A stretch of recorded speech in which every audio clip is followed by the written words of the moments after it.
आप देख रहे हैं इंडिया टाउन न्यूज, भारत की बात।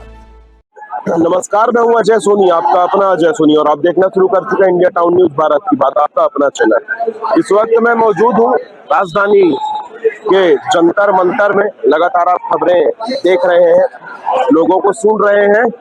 दोनों तरफ की बातें हैं। कुछ लोग केवल सरकार के पक्ष में है, कुछ लोग केवल प्रदर्शनकारियों के पक्ष में है। लेकिन सोचने की जरूरत यह है कि हजारों युवाओं का जो समूह है वो यूं ही कहीं पर नहीं हो जाता। कुछ तो कारण होगा, कुछ तो गलती होगी सरकार की, कहीं तो बातचीत में समस्या तो इन्हें तय किया गया होगा। और कल सबसे बड़ा जो प्रदर्शन था इनका संसद मार्च का, इन्होंने कहा था कि हम संसद मार्च में जा रहे हैं, शांतिपूर्ण प्रदर्शन करेंगे। लाठीचार्ज हुआ, सैकड़ों लोगों का सर फोड़ दिया गया। प्रदर्शन में सारा चीज ठीक है। उसके बाद क्या कहा गया कि पुलिस ने पहले पथराव किया। आपको निष्पक्ष रूप से एक बात बता देना चाहता हूं कि पुलिस के पथराव का कोई भी वीडियो सोशल मीडिया में या अन्य मीडिया में नहीं है, जबकि युवाओं को किस तरह से पीटा गया, आंदोलनकारियों को किस तरह से लहूलुहान किया गया, ये पूरे देश की जनता ने देखा। मुझे मतलब नहीं है सरकार क्या कर रही है, मुझे मतलब नहीं है कि प्रदर्शनकारी क्या कर रहे हैं, लेकिन जो एक पक्षी बातें चल रही हैं उनका खंडन होना चाहिए। इस वक्त मैं मौजूद हूँ, प्रदर्शनकारियों से भी बात करूंगा, जो इनके विरोध में उनसे भी बात करूंगा, और हर वो सच आपको दिखाऊंगा जो आप देखना चाहते हैं। बने रहिए। तो मेरे साथ बहुत सारे बच्चों का हुजूम है। आइए, क्या नाम है तुम्हारा? यहीं रहती हो? कब से हो प्रोटेस्ट में? अभी आई। आज क्यों आई हो? सपोर्ट करने के लिए। सपोर्ट करने के। कल जो कुछ घटनाक्रम हुआ वो क्या होना था कि नहीं होना था? नहीं होना चाहिए। सरकार को मांगे माननी चाहिए। डेफिनेटली। और मान लो नहीं मानी सरकार तो मानना चाहिए सरकार, अदरवाइज इस्तीफा देना चाहिए। कुछ लोगों का आज पहला दिन है। आइए आपको दिखाता हूँ कि पुलिस की कितनी मजबूत वो यहाँ पे सुरक्षा घेरा, पुलिस इतना मजबूत सुरक्षा घेरा बना के रखी है। देखिए पुलिस की सुरक्षा देखिए, बैरिकेटिंग की गई है। दर्जनों पुलिस जवान यहाँ पर तैनात है, और अंदर जो प्रदर्शनकारी है वो है, बाहर के जो प्रदर्शनकारी आए हैं उन्हें बाहर दो और भी जो प्रदर्शनकारी हैं जो आज आए हैं, पहले दिन आए हैं या जो देर से आए हैं, उन्हें रोकने का पूरी पर्याप्त व्यवस्था की गई है। जहां पर आगे नारेबाजी भी पर्याप्त हो रही है। लेके आओ।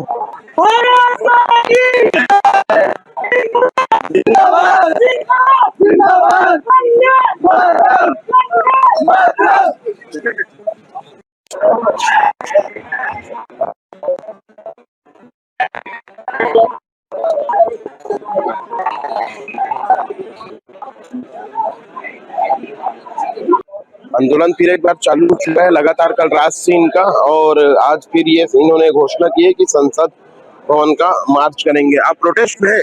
जी। कब से हैं? हम तो आते हैं और चले जाते हैं मिलने। कब तक सुलझ सकता है ये मामला? ये जब तक नहीं सुलझेगा, जब तक सरकार बात नहीं करेगी। कल तो सरकार ने बात करने का प्रयास किया था। वो प्रयास नहीं था। बात करने के लिए आपको यहाँ तक आना चाहिए। कोई ज्यादा दूर नहीं है, 200 से 300 मीटर की दूरी है। कहाँ से हैं आप? हम यही दिल्ली से। दिल्ली से। लगातार जो आज संसद मार्च का बयान दिया गया था वो कितने बजे तक निकलेगा? आज के कॉल के बारे में मुझे कोई जानकारी नहीं है, कल का तो पता है। कल के कॉल में पुलिस ने बर्बरता पूर्वक कार्रवाई। हाँ, पुलिस ने भी अपनी ड्यूटी पूरी तरीके से निभाई है।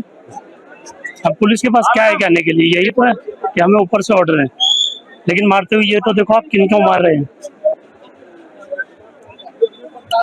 जो लोग शुरू से हैं बता रहे हैं कि मतलब एकदम स्पष्ट भी है मामला कि पुलिस को ऊपर से ऑर्डर है, लेकिन लाठी चलाते वक्त, मारते वक्त ये देखना चाहिए कि आपके सामने कौन है। आपके सामने बच्चे हैं, ठीक है, कुछ बड़े भी, लेकिन बच्चे हैं। कितने दिनों से हैं आप प्रोटेस्ट में? 3 दिनों से। 3 दिनों से। कहाँ से हैं? हम मेठे से, यूपी से। अमेठी यूपी से हैं जी। यहाँ सिर्फ इसमें शामिल होने आए हैं। जी बिल्कुल आपको लगता है सिस्टम बदलेगा? सर, अगर हम छात्र हैं, अगर ऐसा सोचेंगे और इतना प्रोटेस्ट हो रहा है, क्यों नहीं बदलेंगे? अगर हम अपने पे आ जाएं, हम अब एजुकेशन सिस्टम को सुधारने के लिए इतना प्रोत्साहित हो रहे हैं, तो क्यों नहीं बदलना चाहिए? बदलना चाहिए बिल्कुल। कितने लोग आए हो आप लोग यूपी से? यहाँ चार लोग आए हैं हम अपने यहाँ 4 लोग आए। जी। कहाँ रुके हुए हैं? यहाँ रूम लेके रूम लेके रुके हो? जी। दर्शन का हिस्सा बन- जी। सिर्फ दिल्ली के लोग नहीं, अभी कुछ समय पहले आपने लाइव में देखा था कि हमारे कमर साहब जो है वो उन्होंने मुझसे सवाल किया था कि ये देशव्यापी आंदोलन बनेगा कि नहीं बनेगा। उसका सीधा सा साधारण सा ये जवाब है कि मैंने लगभग 4 लोगों से बात की, 2 लोग दिल्ली के थे, बाकी लोग अन्य राज्य से थे। जब अन्य राज्य के लोग आ रहे हैं, मैं खुद जब 1000 किलोमीटर की यात्रा करके यहाँ पर इनकी बात सुनने आया हूँ, समझने आया हूँ, तो आंदोलन निश्चित तौर पर आगे बढ़ेगा और जब तक सरकार पहल नहीं करेगी तब तक आंदोलन बढ़ते जाएगा। मारपीट लाठीचार्ज किसी भी चीज का हल नहीं है। ये लोग भी चाह रहे हैं कि बात हो, लेकिन सरकार नहीं चाह रही है कि बात हो और दमनकारी नीतियों से कभी किसी आंदोलन को कुचला नहीं जा सका है। शायद यह और भी बढ़ेगा। मेरे साथ और भी यहाँ पर लोग हैं। बेटा क्या नाम है तुम्हारा? प्रोटेस्ट में कुछ लोग ऐसे भी हैं। दीदी क्या नाम है आपका? जी, हमारा प्राची दीक्षित नाम है। कहाँ से हैं आप? मैं बेसिकली यूपी इटावा से हूँ, लेकिन मैं आज से 10 साल पहले से, हमारे दादाजी जो थे स्वतंत्रता संग्राम सेनानी रहे हैं। देश के लिए मेरा पूरा परिवार न्यौछावर हुआ, खास तौर से समाज के उस आम पब्लिक के लिए, उस आवाज के लिए श्री मामा बालेश्वर दयाल दीक्षित, जो कि आदिवासी अंचल में मरते दम तक काम किए। देश आजाद होने के बाद भी गांधीवादी विचारधाराओं को लेके बांसवाड़ा, राजस्थान में, मध्य प्रदेश, गुजरात में 32 डिस्ट्रिक्टों में जिन्होंने शिक्षा को लेके जागरूकता फैलाई, स्वास्थ्य को लेके जागरूकता फैलाई। आज हिंदुस्तान के अंदर अगर सबसे व्यवस्थित शिक्षा व्यवस्था पुराने सन 1960 से और 1965 के बीच में अगर कहीं पाई जाती है, तो वो हमारे राजस्थान के आदिवासी अंचल में है, मध्य प्रदेश के आदिवासी अंचल में। कितने दिन से हैं आप? सर मैं 2 दिन से हूँ और कल मैंने देखा। कल आप किस मार्च तरह में से थी? बिल्कुल सर। मैं ये आज के जो ये बच्चे हैं, युवा पीढ़ी है, इनसे मैं सीनियर हूँ क्योंकि मैं 10 साल से आंदोलन कर रही हूँ शिक्षा को लेके, स्वास्थ्य को लेके। आज से 10 साल पहले, 8 साल पहले 2017 में मैं यहाँ पे संसद तक आई पीएमओ हाउस में। मैंने शिक्षा को लेके और जो हॉस्टल, आदिवासी क्षेत्र में जो हॉस्टल बना रखे हैं शिक्षा वहाँ व्यवस्था सब काम सुदृढ़ किया। करने के लिए। मुझे एक लाइन में ये बताइए कि यदि सरकार ने बात नहीं की तो प्रोटेस्ट और कितने दिन चल सकते हैं? सर ये तो हमारे हिसाब से तो लाइफ टाइम चलना चाहिए क्योंकि ये हमारा हक है। सर भाषण बंद कर रखा है लोगों ने, ये पटेल चौक है सर, वो बंद कर रखा है यानी पुलिसकर्मियों ने। इनके में तो बर्दी लगा हुआ है, कोई वो निशान लगा हुआ है, ऐसे नाम लिखा हुआ है, वो भी नहीं है और वह यहाँ से बंद कर रखा है। हम लोग वहाँ से लेके यहाँ तक भेजा है। अब देखते हैं हमें अंदर जान देते नहीं देते हैं, यानी कि वहाँ से भगा दिए इन लोगों ने हमसे। वहाँ हम गए थे अंदर के लिए, अंदर जाने मना कर रहे हैं हम लोगों से। ठीक, अब यहाँ से देखते हैं कैसा क्या है, क्योंकि यहाँ भी यही हाल है, भीड़ कितनी भीड़ है, यानी कि यहाँ भीड़ बढ़ रही है और फिर वहाँ पर भीड़ बढ़ी, वहाँ इतनी भीड़ नहीं है लेकिन वहाँ से भगा रहे हैं लोग, यहाँ से भेज रहे हैं, वहाँ से भगा रहे हैं। क्या मतलब बनता है इन चीजों का, है ना? और सर एक बात और, नाम प्लेट लगाना चाहिए सर। कल सर इन्हीं लोगों ने मारा था हमें, अब हम कैसे पहचानेंगे भाई ये गुंडे हैं, पुलिसकर्मी है या स्टेज गुंडे हैं या ये एक बड़ा सवाल, ये एक बड़ा सवाल मैं कल से सुन रहा हूँ कि ठीक है पुलिस को आदेश था, पुलिस ने लाठीचार्ज किया, लेकिन कुछ ऐसे भी युवक थे, तकरीबन दर्जन भर से ज्यादा युवक, जिनके हाथों में प्लास्टिक के डंडे थे, लाठियां थी, लेकिन नेम प्लेट उनका कुछ भी नहीं था। इनका कहना जायज है, मेरी नजर में इनका कहना जायज है कि यदि पुलिस किसी को मार रही है तो बताया जा सकता है कि फलाने ने मारा। आम लोग यदि लाठीचार्ज करेंगे तो कौन है वो लोग? अभी भी उस गेट पे है, एंट्री करने के लिए नहीं दे रहा, 4-5 है बिना नेम प्लेट का है वो, अभी भी है, अभी भी सामने में। ये बोल रहे हैं नेम प्लेट टूट गई। बताइए आपकी नेम प्लेट टूट जाती है, आपके पेपर लीक हो जाते हैं, कब तक भोगता है, कब तक? क्यों झूठ बोलते हो जनता? आप क्या बोल रहे हैं? सर मैं ये बोलना चाहता हूँ, हमारे देश के 543 सांसद आज संसद भवन में हैं, फटाफट बोलिए। जिनको जनता ने चुन के भेजा है। आज जब देश के छात्रों पे जो अलग अलग संसदीय क्षेत्र से यहाँ पे आए हैं पूरे देश से, तो उन सांसदों को शर्म आनी चाहिए। संसदीय वो सत्र चल रहा है और उन्होंने देश की जनता की आवाज वहां नहीं उठाई। छात्रों को इतनी बेरहमी से पीटा गया और देश के सांसद चुप है। अब इस्तीफा सिर्फ धर्मेंद्र प्रधान का ना हो, ये संसद ही बर्खास्त हो जानी चाहिए और हमें हर सांसद का इस्तीफा मांगना चाहिए। कहाँ से हैं आप? मैं दिल्ली से हूँ सर। यहीं से? कब से हैं प्रोटेस्ट? मैं लगभग पिछले 4-5 दिनों से आ रहा हूँ। ये युवाओं का आना लगातार जारी है, सामने पुलिस की बैरिकेडिंग है, एक रास्ते से उन्हें जाने दिया जा रहा है। कब से हो प्रोटेस्ट में? अभी मैं आज पहली बार आई हूँ। कहाँ रहती हो? मैं गुड़गांव रहती हूँ। गुड़गांव रहती हो? हाँ जी। मुझे इधर आके बहुत अच्छा लगा ये देख के कि सब एक साथ आ रहे हैं फाइनली अपनी आवाज लेके किसी गलत चीज के खिलाफ बोलने के लिए। And I think this unity is exactly what we need. When the working class comes together, that's when real change can actually take place. तो यही सबसे इम्पोर्टेंट बात है कि we collectivise and we speak up and we don't let them silence us, not with lathis, not with guns. I think it's a very कल जो लाठीचार्ज हुआ वो देखा तुमने? हाँ जी, टीवी पे देखा था। और आज हो जाएगा तो हो जाएगा, तो हमको एक साथ रहना होगा, फाइट बैक करना होगा। छोटी सी बच्ची, मतलब इसकी लाठी भी इससे ज्यादा लंबी होगी, लेकिन जज्बा है, आई है। और सबकी अपनी अपनी श्रद्धा है, सब कर सकते हैं। राम कोई नहीं बोल रहा, जय भीम भी है, सारी चीज है। तो ये एजुकेशन प्रोटेस्ट है या उसकी एक मिनट रुकिए, डोंट इंटरप्ट, आप आएंगे। एजुकेशन प्रोटेस्ट है कि उसकी आड़ में पॉलिटिकल एजेंडा चल रहा है, ये चीज मैं जानना चाहता हूँ। मेरा भी फर्स्ट डे है, मैं भी आया हूँ, मेरे को एक चीज समझ नहीं आ रहा है। दूसरी चीज मैं ये बोलूंगा, अभी आपने कुछ टाइम पहले थोड़ा बैक टाइमलाइन में जाओगे, मैं जनरल कैटेगरी को बिलोंग करता हूँ। अभी एक डिमांड आई थी कि सबको रिजर्वेशन खत्म हो गया, सबको इकोनॉमिकली बेस पे जो फाइनेंशियली स्ट्रांग नहीं है उस बेस पे रिजर्वेशन देना चाहिए। तब कोई प्रोटेस्ट में मुझे नहीं देगा। क्यों? आपका कहना ये है कि शिक्षा के नाम पर यहाँ पर जो प्रोटेस्ट हो रहा है वो गलत? नहीं, शिक्षा के नाम पे गलत नहीं, शिक्षा के नाम पे बिल्कुल गलत जो नहीं। जातिवादी बात हो रही है वो गलत, पॉलिटिकल जो एजेंडा है वो गलत है, एजेंडा से बिल्कुल गलत है। क्या नाम है तुम्हारा? रेवती रमन तिवारी। कहाँ से? मैं महोबा उत्तर प्रदेश। महोबा उत्तर प्रदेश से। और आप आए थे यहाँ पे शामिल होने? हाँ, मैं आया, मैं थोड़ा इंस्पायर हुआ, मैं आया यहाँ कनेक्ट होने आया। लेकिन अब आप नहीं हो पाए? बिल्कुल नहीं हुआ। ये कुछ बोलना चाह रहे हैं? हाँ, नहीं है। मैं मेरे से बोलो ना, मेरे से। मैं मेरे चैनल में मैं इनको दिखाया ना। देखो आप दोनों आपस में बहस करने लगे, बताइए। मैं बस इनसे पूछना चाहता हूँ कि ये बोल रहे हैं कि जय भीम का नारा क्यों लगा?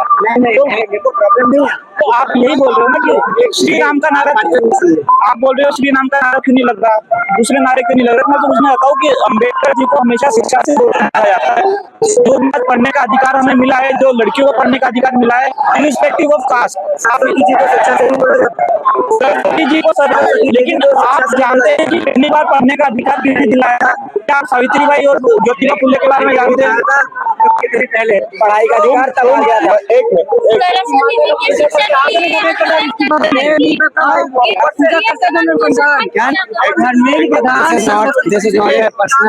ये बहस का मुद्दा नहीं। बहस का मुद्दा नहीं है। एक बात मैं पूछना चाहता हूँ कि क्या जय भीम का नारा किसी एक कम्युनिटी का नारा है? हमारे हम देश का कॉन्स्टिट्यूशन हमारा है, वो केवल किसी जनरल ओबीसी एसटी एससी के लिए या हम सभी देशवासियों के लिए है? हम सभी देशवासियों के। उनके राइटर कौन है? भीमराव अम्बेडकर है, जिन्होंने समानता, एकता, शिक्षा की बात की। तो मैं जय भीम, सुनिए भैया, जय भीम कहने का मतलब ना, जब जय भीम का नारा लगता है ना, मैं भी एसटी एससी से नहीं हूँ, जय भीम बावजूद जब बात जय भीम का नारा लगता है ना, तो हम भी जय बोलते हैं, ठीक है? अम्बेडकर एकता की बात करते हैं सर, समानता की बात करते हैं। जय भीम भी, चलो वालेकुम भी बोलो भाई, हर चीज बोलो। एक सेकंड, मैं दोनों पक्ष से सहमत हूँ। कल यहाँ पे रात में लोगों ने जागरण भी किया है, भजन भी किया है। ऐसा बात नहीं है कि यहाँ पे लोग हिंदू विरोधी नारे लगा रहे, नहीं है भाई। कोई तिलक लगाने वाले भी कल यहाँ आए थे। जनेऊ पहने हुए, बिल्कुल हिंदू हो। मैं अभी आया हूँ, बिल्कुल अभी आया हूँ। अभी क्या सिचुएशन है मैं वो देखूंगा। कल रात को क्या हुआ मैंने नहीं देखा, हमने हम कल प्रोटेस्ट में भैया एक मिनट क्यों रखा था? एक मिनट भाई, वो तमीज से बात कर रहा है। अब भी आपसे बात यूथ हो ना, यूथ हो, पढ़ने वाले यूथ हो, और जिस चीज के लिए लड़ाई, अपने संस्कारों को जीवित रखिए। अपने एक मिनट बहस मत करो मेरी बात सुनो। सारे लोगों का उद्देश्य यही है, ठीक है। इस लड़के को ऐसे लगा कि जय श्री राम नहीं बोला जा रहा है, इस लड़के को ऐसा लगा कि इन्होंने जय भीम का नाम लिया। ये उत्तर प्रदेश से आया है इन्हें सहयोग करने के लिए। तुम एक दिन रहो, देखो, पूरे दिन ही समझो, यदि लगेगा तो वापस चले जाना, और मुझे लगेगा मैं कल फिर आऊंगा। बिल्कुल। तो है, सारे लोगों का उद्देश्य यही है, बस जो भटकाव वाला मामला है। दूसरी एक बड़ी बात आपको बताता हूँ कि मीडिया है, मेरा आज यहाँ पर पहला दिन है, मैं छत्तीसगढ़ से आया हूँ कवरेज के लिए। तो ज्यादातर यूथ ने पहले मुझसे आके पूछा कि आप किस ओर हैं। मैंने जब कल अपने फेसबुक में पोस्ट किया तो एक अधिकारी ने भी मुझे पहले पूछा कि आप किस पार्टी में। मैं फिर से स्पष्ट कर देना चाहता हूं कि मुझे किसी पार्टी से कोई मतलब नहीं है। जो यहाँ दिखेगा, इसने जो कहा वो मैंने दिखाया, इन्होंने जो कहा वो मैंने दिखाया, यही दिखाना चाहिए। और जो कहेगा वो चीज मैं दिखाऊंगा। बात आपने सुनी, पक्ष की सुनी, विपक्ष की सुनी, कुछ लोग तरह तरह की बातें, लेकिन ओवरऑल मैंने लाइव के दौरान भी कहा, अभी फिर कह रहा हूं कि सरकार को और इनको आपस में बात करने की जरूरत है। सरकार को चाहिए कि इनसे बात करें, तभी इस मामले का रास्ता निकलेगा। दमनकारी नीतियों से, लाठीचार्ज से सिर्फ और सिर्फ माहौल खराब होगा। सरकार के प्रति जो यूथ है उनके मन में विष घुलेगा। फिलहाल के लिए इतना ही। देश और प्रदेश की बड़ी खबरों के लिए आप लगातार बने रहिएगा आपके अपने चैनल इंडिया टाउन न्यूज के साथ। जंतर मंतर में क्या होगा लगातार आपको दिखाऊंगा, परत दर परत। आप देख रहे हैं इंडिया टाउन न्यूज, भारत की बात।